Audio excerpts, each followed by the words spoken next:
Chapter 23. Ken pinned me to the snow. I swung out wildly, trying to push him off. With a loud cry, I rolled out of his grasp. "Hey!" he cried angrily. Gasping for breath, I scrambled to my feet. I was covered in snow. I could feel it in my hair, down the back of my neck. "April, what's your problem?" Ken cried. He raised himself to his knees. "Don't touch me!" I shrieked, backing away, struggling to catch my breath. My temples throbbed. I could feel cold snow packed inside my boots. "Why did you follow me?" I choked out. "To bring you back," he replied, staying on his knees. He had a black ski parka pulled down over black denim jeans. "I've got to get away from him," I told myself, taking another step back. "If I don't get away, he'll kill me right here." "Didn't you see me?" he asked. "Why did you run away, April?" "What do you want?" I demanded, ignoring his questions. I didn't know what to say. "It's too cold," he said, climbing to his feet. "Are you trying to walk to town? You'll never make it. You'll get really bad frostbite." "Listen, Ken," I started. I wanted to tell him I knew the truth. I wanted to tell him I found the pen. I knew he had written the letter to make us think Josh was the murderer. I knew he had murdered Dara, thinking she was me. But I was too terrified. I glanced down to the bottom of the hill and let my eyes follow the road. No one in sight, no one around for miles. I was all alone here, with the murderer. "You took my coat," he said quietly, calmly, his eyes burning into mine. I was going to give it back," I stammered. He sighed impatiently. "April, I'm not worried about the old coat. I'm worried about you. It's not very warm. It's big and heavy, but it's not very warm." "Did you come all the way after me to tell me that?" I asked, stalling for time. "I've got to keep him talking," I told myself, "until someone drives by, or until I can think of a way to escape from him." "Hey, it wasn't my idea to run after you," Ken muttered. "It was Jenny's." "Jenny's?" I studied his face. I could tell he was lying. He was a terrible liar. I could see the tension lines around his mouth.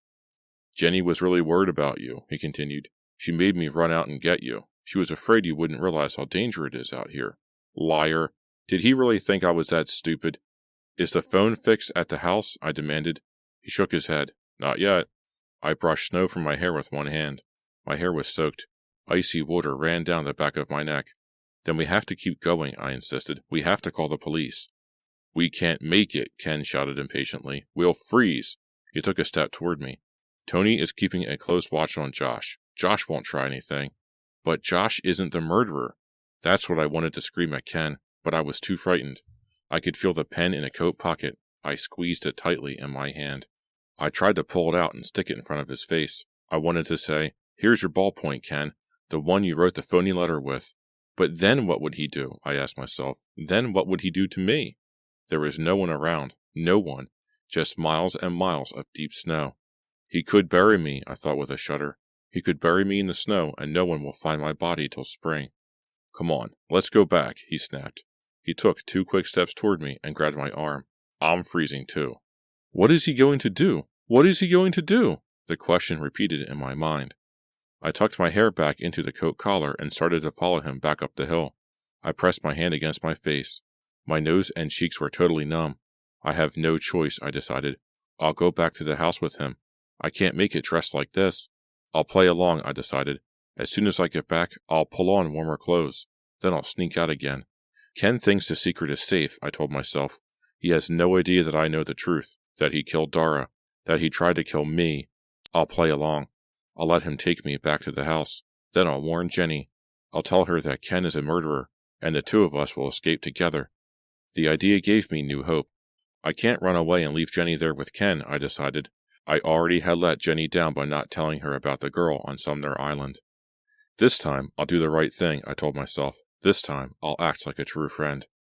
I stepped up beside him and we started to walk together, our boots sinking into the soft, powdery snow.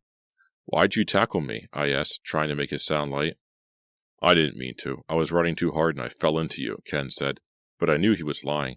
He turned to me with false concern on his face. "I didn't hurt you, did I? You tried to kill me Friday night," I thought.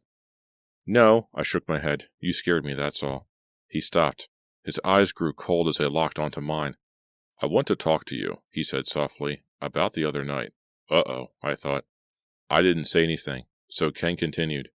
"That answer you gave in the Truth or Dare game, I really don't think you know." "Oh, Ken, I saw you last summer." The words burst out of my mouth before I could stop them. I had held the horrible secret in for so long. He didn't seem at all surprised. His face remained a total blank. I saw you and that girl on the beach. I don't know her name or anything, but I saw you. I saw you kissing her, and I... His face remained blank, stone cold, like a statue. He grabbed my arm. Did you tell Jenny about her? No, I cried, frightened. Frightened by his grasp, by his cold, cold stare. No, Ken, I never told her. He brought his face close to mine, staring hard into my eyes as if searching for the truth in them. I wanted to tell her, I confessed. Several times I almost told her, but I never did. His face finally changed. His features twisted into a hard sneer. And you knew about it all this time, he demanded. I nodded, my heart pounding. Yes, I whispered.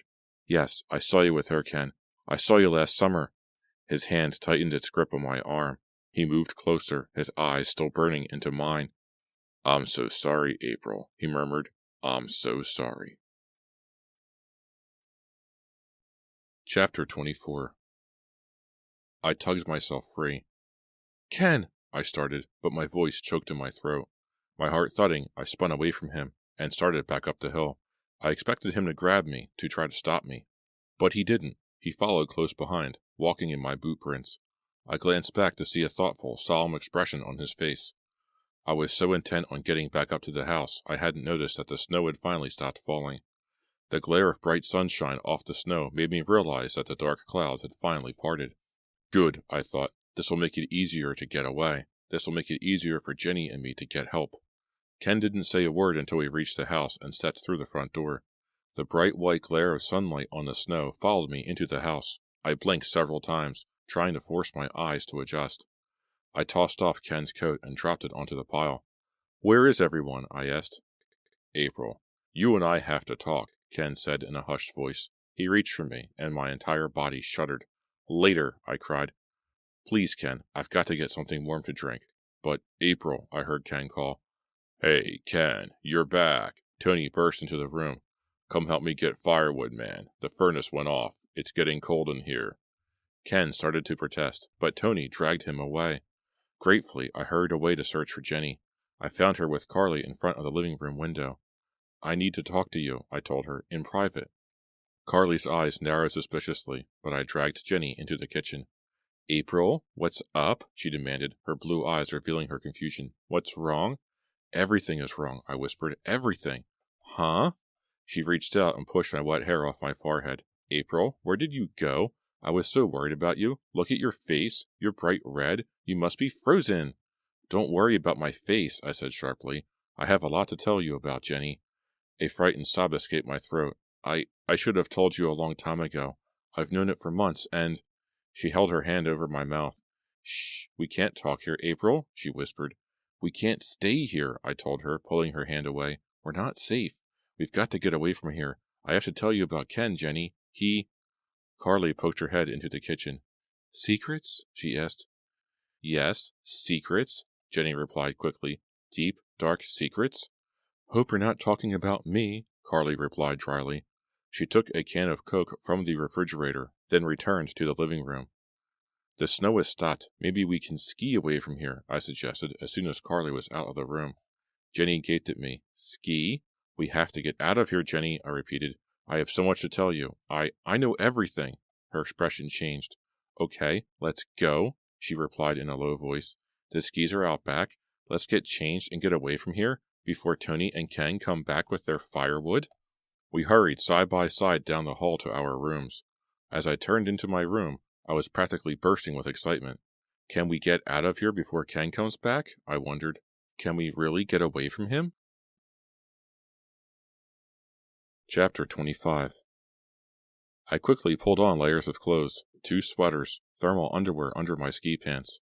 I met Jenny by the front door. She had tucked her brown hair under a woolen ski band. She wore a heavy orange sweater over white ski pants. Checking to make sure the coast was clear, Jenny and I made our way to the back porch to get our skis and poles from the ski locker. I shuddered, thinking about Dara's frozen body lying so near us in the garage. The road will be open now. Cars will be moving. We'll find someone to help us, I promised Jenny. We'll find someone to help us get the town police. She nodded, adjusting her skis. Let's go, I urged, tugging her arm. I leaned forward on my ski poles and pushed. The snow was deep and soft. The skis slid easily over the slick surface. I led the way to the front of the house. Then I pressed forward and started to ski down the sloping hill. Jenny moved awkwardly at first, then smoothed out her strokes. We were skiing side by side. Did I hear a shout? Was that Ken calling after us? I glanced at Jenny. I couldn't tell if she heard Ken's cries or not. We kept skiing. We didn't turn back. The gleaming white snow seemed to swallow me up. The gentle shh, shh, shh of the skis rose up, soft and soothing. I bent my knees, leaned back, picked up speed. Moving through this glowing white world, I tried to lose myself. Tried to forget about Ken, about Dara, about the girl on Sumner Island. But I couldn't ski away from my dark thoughts. Even the glistening snow and the sparkle of golden sunlight off its pure, clean surface couldn't help me forget. Shh, shh, shh. The skis whispered up at me as I slid down the hill, through the woods. The silence all around made my thoughts so much louder, so much more frightening. The sharp, cold air burned my face and made my eyes tear up. Was I crying? Was that me sobbing so silently as I skied? April, what is it? Jenny cried breathlessly as we slid to a stop at the bottom of the next slope. I gasped in breath after breath, struggling to get myself in control. We've escaped, I told myself. Jenny and I have escaped from that frightening house, escaped from Ken. I'm never going back there, I told myself. April, are you okay? Jenny's shrill voice cut through my thoughts. Her cheeks were pink. Her blue eyes caught the bright sunlight as she edged beside me, staring at me with concern. I nodded. I'll be okay, I told her in a shaky voice. I'm okay, now that you and I are away. We both gazed up at the white sloping hill. To our surprise, the ski lift started moving at that instant. The wooden benches, white against the white snow, bobbed and swayed, empty as the overhead cable carried them to the top. Look, it just started up, I cried. Where is everyone? Jenny demanded, shielding her eyes to follow the benches to the top. There's no one here? I guess the blizzard kept the skiers away, I replied, glancing all around. But the ski patrol guys should be here, shouldn't they? I gazed toward the ski lift. Yes, I answered my own question. I could see a man in a blue ski outfit at the bottom of the lift. Finally, someone who could help us. Leaning on the ski poles, my skis sinking into the deep snow, I led the way up to the man. We need help, I cried. How can we contact the town police? He was an old man. He stood hunched against the cold, his blue hood tied tightly, revealing only a small portion of his face. He stared back at me without reply. I wasn't sure if he heard me or not. We need the police, I repeated shrilly. He nodded, then pointed to the top of the slope. There's a ski patrol station up top, he told us. They've got a phone up there. We thanked him and eagerly made our way to the chairlift. I always think the hardest part is getting on these things, Jenny admitted. They seem to be going so fast when you get up close to them. A gust of wind made the empty benches swing back and forth. I raised my eyes to the top of the slope. The benches bobbed up the hill like an eerie, silent parade, like a parade of ghosts. Tucking our ski poles under our arms, we moved in front of a moving bench, turned, and dropped onto the seat. Made it, she said softly. She reached up and pulled down the safety bar. The bench swayed under our weight. The cable creaked above us. I slid against the back of the bench, pressing against it. I gazed to the side as we started to rise up. The glittering snow seemed to stretch on forever. It didn't look like anything I had ever seen before. Higher, higher. The cable creaking and swaying in the wind. The snow sparkling far below us now. We were about a third of the way up the hill when Jenny turned to me. Her chin quivered and her mouth twisted into an ugly sneer. I'm really sorry, April, she said in a strained, tense voice. What do you mean? I didn't understand at first. I'm really sorry, she repeated, but what choice do I have? Before I could reply, Jenny pushed up the safety bar. Then she brought both hands up behind me and shoved with all her strength. Chapter 26. No! A scream escaped my throat as I felt myself falling off the bench. I thrust out my hand and grabbed the side. The cable groaned. The bench swayed and tossed beneath me.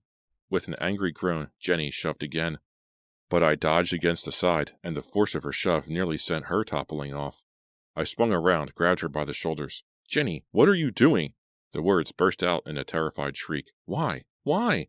She struggled to twist out of my grasp. The car swayed hard, nearly spilling us both. Let go, she shrieked as we wrestled. I glanced down. The ground stretched so far below, so far. Even the deep snow won't cushion my fall, I thought. I let out a gasp. In my mind, I pictured myself falling through the clear, cold air. I heard the thud as I landed, heard the crack of my bones. Saw myself sprawled in the snow, a puddle of red spreading out from my broken body, spreading over the white ground. No! The picture made me struggle harder. The car swayed and tilted as Jenny and I wrestled, crying and groaning as we fought. Why, Jenny? I demanded again and again. Why? Because of the girl on Sumner Island? Jenny screamed. Because you know about her, April? Huh? The shock of Jenny's answer made me freeze. Jenny stopped her desperate struggles to push me off. You know about the girl? She shrieked in a trembling, shrill voice. But, Jenny, I started to protest. She didn't let me finish. I caught the clue, April, she told me, her blue eyes burning into mine. During the Truth or Dare game, it was a signal to me, wasn't it? Huh? A signal to you? I cried, totally startled and confused. No, Jenny, no. It was a signal to... I caught your signal, April, Jenny cried, ignoring me. She raised her hands to my shoulders, gripped me tightly, but didn't push. You were letting me know you knew about the girl, weren't you? I started to reply, but Jenny didn't give me a chance. You were telling me you knew, she insisted. Well, I didn't mean to kill that girl, April. I didn't mean to. It was an accident. Chapter 27. The cable creaked above our heads, the only sound as I stared at Jenny in shock and horror. The ski lift carried us higher, the bench swaying as we climbed, but all motion stopped for me. I felt frozen in place like a cold statue, the sky above our heads, the shimmering snow beneath us, all faded into a frigid gray blur. I realized I was holding my breath. I forced myself to breathe. My heart thudded in my chest. So, how long have you known the whole story? Jenny demanded. Her brown hair flew behind her. Her blue eyes pierced into mine. The whole story? I stared at her, unable to think clearly. I must be in shock or something, I thought. Did I really hear Jenny say that she killed that girl? Ken wouldn't stop seeing her, Jenny said, her normally pretty face ugly with bitterness and anger. If only he had stopped seeing her? You mean, after the summer? I managed to choke out. Jenny didn't seem to hear me. Her eyes gazed straight ahead now, unfocused. Barbara? She murmured through clenched teeth. That was her name? Barbara? She lived in Foster Mills? I stared hard at Jenny. She's talking to herself, I realized. Jenny seems to have forgotten that I'm here. Barbara? Barbara? She repeated the name, her expression hard, bitter. Listen, Jenny, I started. But she didn't hear me. She was lost in her anger, lost in her bitter memories. Oh, I knew about Barbara, Jenny uttered in a strained, tight voice I'd never heard before. I knew about Ken and Barbara. He promised me it was over. He promised me. He swore that he said goodbye to her on Sumner Island. Her chin quivered. Her blue eyes seemed to dim, to lose their color, their life. Liar, she screamed furiously. Liar! The car rocked as we headed up to the high slope. Jenny reached up and tugged her hair down, tucking it with frantic motions into her parka collar. But Ken kept seeing her, she continued, her eyes on the snow-covered hill in front of us. Ken kept disappearing to Foster Mills to see Barbara, so I went to see her too? All this time I've been keeping a secret from her, I thought, shaking my head, and Jenny knew about it all along. I saw Barbara, Jenny continued, her voice trembling with emotion. I tried to talk to her. I don't know what happened. I just went to see her, to talk to her. Higher we climbed. Higher. The bench swaying as it made its way to the top of the deserted white slope. She was kind of pretty, Jenny murmured thoughtfully, still staring straight ahead. Kind of pretty if you like that type. You know, tan skin, short black hair, perfect little face, perfect little body, perfect bangs, neat and perfect. Jenny's lips twisted into an odd, bitter smile. The smile faded quickly. I don't know what happened, Jenny revealed. I really don't know what happened. I guess I went crazy or something. I just went crazy. She is crazy, I thought, studying her. Jenny is crazy. And I'm trapped up here beside her. What is she going to do when she finishes her story? I asked myself. Is she going to try to wrestle me off the ski lift again? Is she going to try to kill me again? It was an accident, she cried, still avoiding my eyes. It had to be an accident, but she was dead. Barbara was dead. We fought, and I killed her. Jenny sighed. I saw her perfect green eyes roll up. I saw the blood seep from her scalp and spread through her perfect black hair. I killed her. I'm not even sure how, but I killed her. And now Jenny turns to me, her eyes so cold, brimming with hate. I was so scared, April, so totally scared. I ran from Barbara's house, I hurried home, I was going to call you, I was going to ask you what to do. She let out a long sigh. But I was too scared, I kept my secret, I never told a soul. She grips the sleeve of my coat.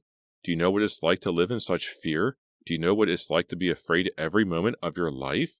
I gasped. I didn't know how to reply. I felt so bad for Jenny, and so terrified of her at the same time. I never took a normal breath, she continued, her voice shaking. After that horrible day, I never took a normal breath, never took a step, never had a single moment when I didn't think about what I had done, when I didn't worry about getting caught. A choked sob escaped her throat. The police never solved it, they never even came close, but that didn't make me feel better, that didn't make me breathe any easier. Jenny gripped my arm tighter. The fear didn't go away, April. Even when the police closed their investigation, even when they admitted defeat, when Barbara's murder went unsolved, the fear didn't leave me. I had constant fear, Jenny continued heatedly. The fear that someone would find out, the fear that someone knew the truth. Her eyes narrowed as she locked them on mine. And then Friday night, my worst nightmare came true. My worst nightmare?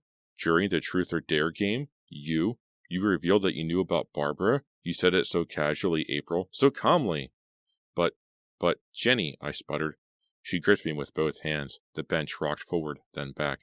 My worst nightmare had come true, Jenny cried. Something inside me snapped. The secret had been kept for so long. I couldn't let you ruin everything now. So you killed Dara? I blurted out, suddenly finding my voice. I thought it was you, Jenny screamed. It was so dark outside. I saw your parka. I recognized it. I had no choice. You knew my secret. I had no choice. But you killed Dara, I repeated, so frightened I didn't know what I was saying. You killed Dara, Jenny. It was another accident, she protested. Another accident? I hardly knew Dara. You made me kill again, April. This time it was your fault. You made me. She's crazy, I realized. Jenny is totally crazy. You wrote the letter to Dara and signed Josh's name? I stammered. She nodded. You hid the red pen in Ken's coat pocket? She nodded again. I knew it was safe there. Ken would never tell anyone about it. Does Ken know? I asked. Does Ken know that you killed Barbara? No one knows, Jenny shrieked. Only you, April. But, Jenny, I started. She shook me hard. How did you find out my secret? She demanded, her eyes wild, her features distorted in fury. Tell me, how did you find out about Barbara? How did you know that I killed her? I didn't, I stammered. Jenny, really, I didn't know. Her eyes were wild. I don't even think she heard me. I screamed her name again, trying to make her hear. Jenny, listen to me. I didn't know. I didn't know. She didn't hear. Her mouth opened wide in a furious animal cry. She shoved me hard with both hands, and I went sailing off the bench, into the air. Chapter 28. I had no time to scream. My hands flailed wildly out to my sides.